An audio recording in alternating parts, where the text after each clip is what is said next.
নমস্কার বন্ধুরা, mother simple কিচেনের তরফ থেকেই আমি অন্তশ্রী আপনাদের সকলকে জানাই স্বাগত। নতুন দিনের নতুন রেসিপি নিয়ে আমি আবার হাজির হয়ে গেছি। আজকে আমাদের রেসিপি চিকেন দো পেঁয়াজা। হ্যাঁ বন্ধুরা, একদম রেস্টুরেন্ট স্টাইলের চিকেন দো পেঁয়াজা কী করে অনায়াসে আপনারা বানিয়ে নেবেন ঘরে, সেটাই আজকে আমি আপনাদের সঙ্গে শেয়ার করব।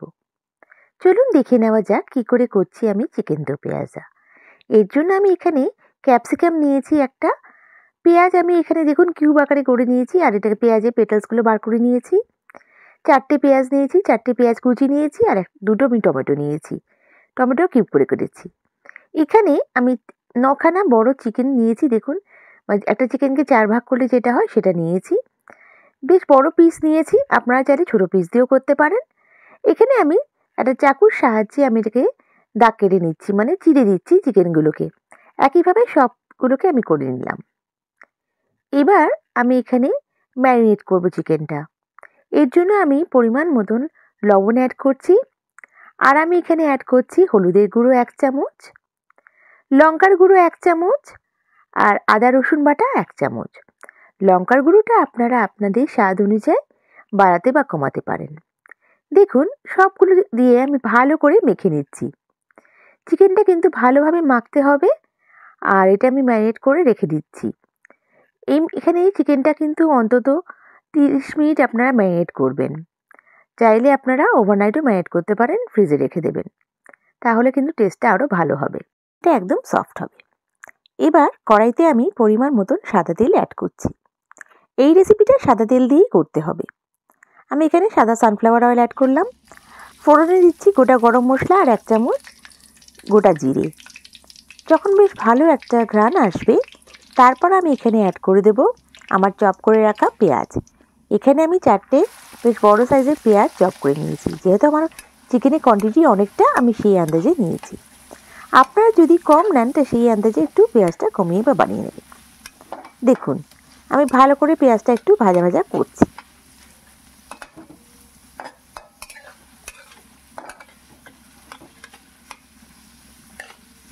ভালো করে বেশ নাড়িয়ে চাড়িয়ে নিতে হবে। পেঁয়াজটা এখানে হালকা বাদামি রং হবে কিন্তু। এবার আমি এখানে অ্যাড করে দেব লবণ। এখানে আমি স্বাদ অনুযায়ী লবণ দেব, আর আমি এখানে অ্যাড করব আদা রসুন বাটা। আমি এখানে 2 চামচ মতন আদা রসুন বাটা অ্যাড করব। লবণটা দিয়ে হালকা নাড়িয়ে চাড়িয়ে নিচ্ছি, তারপর আমি আদা রসুন বাটাটা অ্যাড করে দেব। আদা রসুন বাটাটা দিয়েও আমাকে ভালো করে কষতে হবে, যাতে আদা রসুনের কাঁচা ভাবটা না থাকে।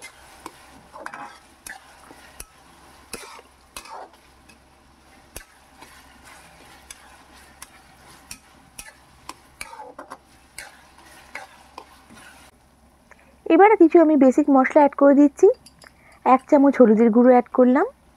আমি এখানে 1 চামচ লঙ্কা গুঁড়ো অ্যাড করছি, 1 চামচ ধনে গুঁড়ো অ্যাড করছি, আর আমি 1/2 চামচ জিরে গুঁড়ো অ্যাড করছি।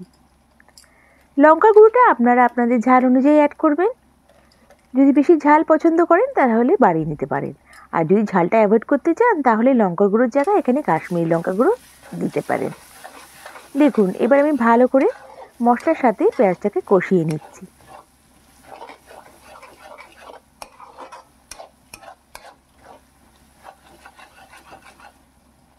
বেশ তেলটা ছেড়ে ছেড়ে আসছে, দেখতেই পাচ্ছেন।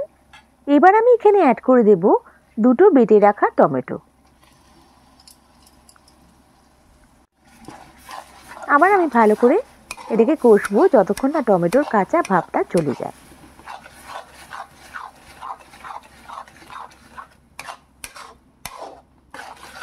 দেখুন ভালো করে আমি কষিয়ে নিচ্ছি। এবার আমি এখানে অ্যাড করে দেব কাজু বাটা।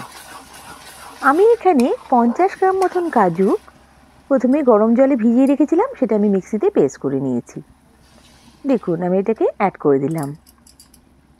কাজুটা দেওয়ার জন্য বেশ আমাদের যে গ্রেভিটা বেশ রিচ হবে। দেখুন, আর কাজুটা দেওয়ার সঙ্গে সঙ্গে কিন্তু আমাদের গ্রেভির টেক্সচারটা পুরো পাল্টে গেল, আর কি সুন্দর তেল ছেড়ে ছেড়ে আসছে। দেখুন আমি ভালো করে কষে নিচ্ছি। কাজু দেওয়ার পর কিন্তু কনস্ট্যান্ট নাড়তে হবে, না হলে কিন্তু তলা লেগে যেতে পারে। এবার আমরা ম্যারিনেট করা চিকেনটা অ্যাড করে দিচ্ছি।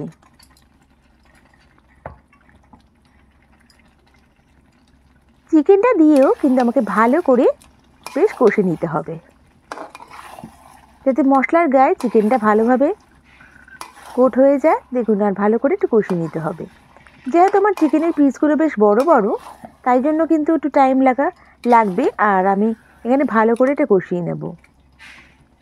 এই রেসিপিতে আমি কিন্তু কোনো জল ব্যবহার করছি না। দেখুন, ভালো করে কষিয়ে নিচ্ছি। আর এখানে যেহেতু আমি জল ব্যবহার করছি না, আমি কিন্তু এখানে টক দই অ্যাড করব। দেখুন, এখানে আমি টক দইটা ফেটিয়ে নিয়েছি, সেটা আমি এখানে অ্যাড করে দেব। এখানে আমি 100 গ্রাম মতন টক দই অ্যাড করছি। টক দইটা অ্যাড করার সময় গ্যাসের ফ্লেমটা কিন্তু একদম লো করে দিতে হবে। দেখুন, টক দইটা দিয়ে ভালো করে আমি কিন্তু মিশিয়ে নিচ্ছি।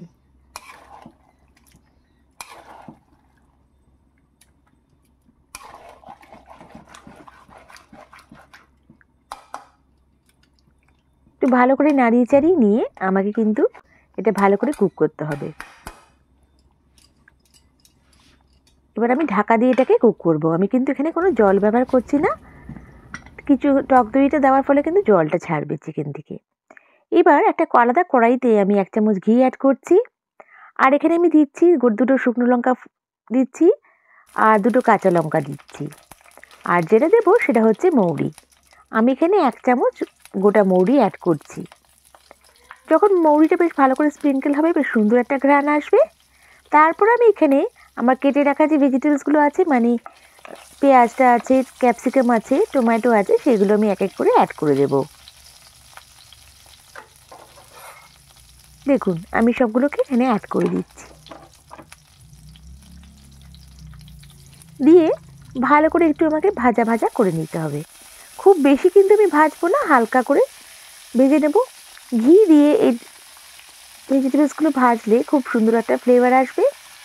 আর আমি এটা যখন চিকেনে দেবো, এটার চিকেনের স্বাদটা কিন্তু টোটালি পাল্টে যাবে।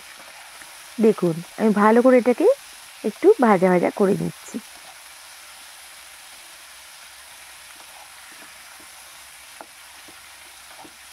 দেখুন, আমার কিন্তু ভাজাটা হয়ে গেছে। এবার চিকেনে ফিরে আসছি। দেখুন, চিকেনটাও আমার কিন্তু হয়ে গেছে। কতটা সুন্দর জল ছেড়েছে দেখুন। মানে গ্রেভিটা কিন্তু আর দরকার নেই বাড়ানোর। আপনারা যদি তাও চান যে একটু লাগবে গ্রেভি, একটু গরম জল অ্যাড করতে পারেন। তবে দেখুন, আমার মনে হয় আর কোনো কিন্তু লাগবে না কোনো। এবার আমি এখানে যে আমার ভেজে রাখা সব সবজিগুলো দিয়ে দিচ্ছি। দিয়ে ভালো করে আমাকে মিশিয়ে নিতে হবে। এই রেসিপিটা কিন্তু একটু মাখো মাখো হয়। একদম বেশি গ্রেভিও হবে না, বা একদম ড্রাইও হবে না, মিডিয়াম গ্রেভি হবে। দেখুন, আমার রেসিপিটা কিন্তু একদম রেডি। এবার আমি বেশ কিছুটা চপ করে রাখা ধনেপাতা অ্যাড করে আমি সার্ভ করব। রুটি, পরোটা, নান, কুলচা সবের সাথে এই রেসিপিটা একদম জমে যাবে। বন্ধুরা, আমার রেসিপিটা যদি ভালো লেগে থাকে প্লিজ লাইক করবেন। আর নতুন বন্ধুরা সাবস্ক্রাইব করে আমার পাশে থেকে যাবেন। আর যদি আমার রেসিপিটা ফেসবুক থেকে দেখে থাকেন, তাহলে আমার পেজটাকে লাইক করে ফলো করে দেবেন প্লিজ। আপনাদের এক একটা লাইক কমেন্ট আমাকে মোটিভেট করে নতুন নতুন রেসিপি নিয়ে আসার জন্য। আর বন্ধুরা, আপনাদের কমেন্টসের জন্য অসংখ্য ধন্যবাদ। আমি সত্যিই মোটিভেট হচ্ছি, আমার কাজে আগ্রহ বাড়ছে।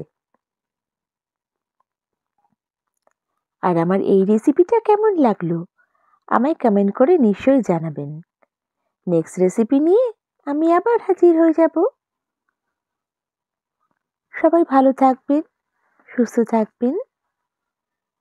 বাই। Thank you.